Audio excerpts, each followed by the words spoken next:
those of you that are flexible, it's really easy to think of squaring the hip and drop this hip down. So it's sometimes helpful to look at your hips and keep them the same distance from the ground. And some of you are going to need a block for this next one. Just for right now, you demonstrated with the blocks like that.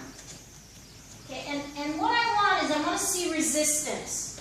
So when I push her down here, I want to see that she's working her back leg, and yeah, so that she's not wobbly, which is very good. She's doing very well here. Okay, now from here, take your left hand to the right block. Take your left hand and put this hand here at your waistline. So your thumb.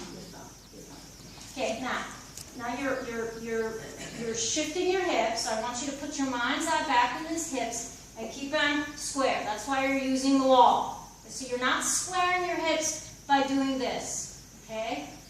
You don't want to mess something else up to get something wishful thinking. Okay, now belly, sternum, forward this way. Okay, so you're using this parivrtta at the very beginning of the class to separate here at your waist and to start to twist and turn open from your chest. All the time this leg is active. The inside of the heel is rooted.